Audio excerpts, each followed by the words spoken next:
सूचना केवल हमारे विचार हैं, वित्तीय सलाह नहीं।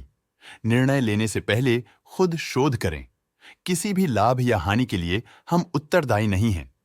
आज हम देख रहे हैं डिशमन कार्बाजन अमसी लिमिटेड के 2025-26 Q1 की standalone financial performance. Starting with the sales, पिछले क्वार्टर से सेल्स में -41% का डिक्रीज हुआ है, मगर कंपनी ने पिछले साल के मुकाबले मार्जिनल सेल्स डिक्लाइन रिपोर्ट किया, around -39%। Expenses -30.5% quarter on quarter decrease हो गए हैं, जो साल भर के -33% के डिक्लाइन के साथ अलाइन करता है। एक्सपेंसेस में डिक्रीज अच्छा है, लेकिन सेल्स में डिक्रीज निराशा की बात है। ऑपरेटिंग प्रॉफिट, जो पिछले साल के कंपैरिजन में -77% डाउन हुआ है, quarter on quarter around -83.5% decrease हुआ है। Operating profit margin OPM annual basis पे -9% से डिक्रीज हुआ है और पिछले क्वार्टर के कंपैरिजन में -14% से डिक्रीज हुआ है। एक्सेप्शनल आइटम्स को ऐड करके अदर इनकम पिछले क्वार्टर के कंपैरिजन में लगभग 6 गुना बढ़ गई, बावजूद इसकी ईयरली ग्रोथ लगभग 2 गुना हुई है। इंटरेस्ट एक्सपेंसेस पिछले क्वार्टर से -5% डाउन हुआ, लेकिन ईयर ओवर ईयर इंक्रीज 29% हुआ है।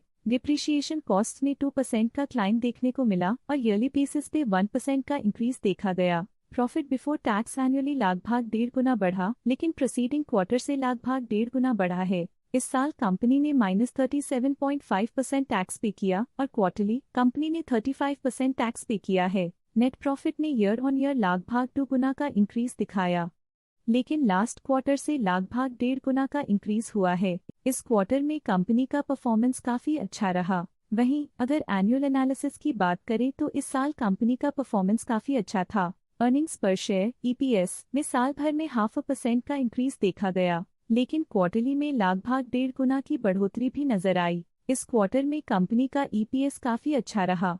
डिशमन कार्बाजन अमसी लिमिटेड के फाइनेंशियल स्नैपशॉट को रिव्यू करते हुए कुछ मुख्य ट्रेंड्स सामने आए हैं, जो कंपनी की परफॉर्मेंस पे रोशनी डालते हैं। जून 2022 से जून 2025 तक डिशमन कार्बाजन अमसी लिमिटेड की फाइनेंशियल जर्नी में सबसे पहले बात करते हैं सेल्स की। इस साल -0.5% की कमी के बावजूद पिछले 4 सालों में सेल्स में 4.5% की वृद्धि हुई है। 3 साल पहले के बढ़ती हुई सेल्स के बाद पिछले 2 सालों से सेल्स गिर रही है, जो ग्रोथ मोमेंटम बनाए रखने में चुनौतियां दिखाता है। अब बात करते हैं एक्सपेंसेस की। इस साल एक्सपेंसेस -7% घट गए हैं, लेकिन 4 सालों में 9% का इजाफा हुआ है। इस साल सेल्स में एक्सपेंसेस के मुकाबले ज्यादा वृद्धि हुई है, जो अच्छी प्रॉफिटेबिलिटी को दर्शाता है। इस साल ऑपरेटिंग प्रॉफिट में लगभग 5 गुना की बढ़ोतरी हुई और पिछले 4 सालों में -39% की गिरावट हुई है। लगातार 2 साल की गिरावट के बाद इस साल ऑपरेटिंग प्रॉफिट बढ़ा है, जो ऑपरेशनल रणनीतियों में सुधार को दर्शाता है। नेट प्रॉफिट का सफर ऊपर की ओर चल पड़ा है। इस साल 93.5% की चढ़ाई के साथ पिछले 4 सालों में 91% की शानदार वृद्धि हुई है।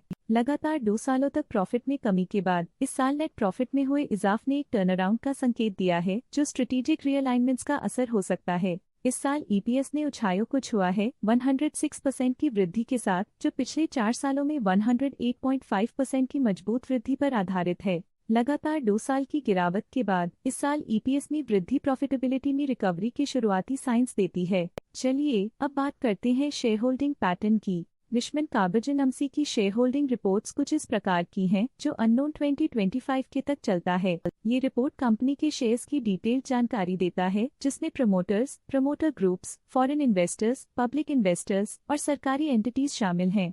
पब्लिक हेल्थ शेयर्स का परसेंटेज 2025 के में 29.93% से 2025 के में 29.48% तक डिक्रीज हो गया। इस डिक्रीज से साफ है कि इस टाइम पीरियड में कंपनी में पब्लिक का हिस्सा डिक्रीज हुआ है। जब कंपनी के शेयर्स का अधिकतम हिस्सा प्रमोटर्स, FII, DII या गवर्नमेंट के पास होता है, तब ये माना जाता है कि कंपनी मजबूत हाथों में है, जो स्थिरता और मजबूत समर्थन को दर्शाता है और इस मार्केट की स्थिरता बनी रहती है। DII डोमेस्टिक इंस्टीट्यूशनल इन्वेस्टर्स ने अपना शेयर होल्डिंग 2025 में 1.26% से 2025 में 1.27% तक इंक्रीज किया। ये बताता है कि डोमेस्टिक इंस्टीट्यूशंस ने कंपनी में अपना इंटरेस्ट 0.01% तक इंक्रीज किया है।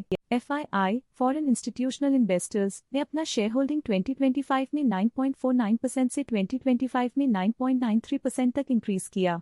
ये बताता है कि फॉरेन इंस्टीट्यूशंस ने कंपनी में अपना इंटरेस्ट 0.44% तक इंक्रीज किया है। ये था कंपनी का करंट शेयर होल्डिंग पैटर्न। आज के लिए फाइनेंशियल सेक्टर में इतना ही। देखने के लिए धन्यवाद। स्टॉक लेटेस्ट न्यूज अपडेट के लिए चैनल को सब्सक्राइब करें और वीडियो को लाइक एंड शेयर करें।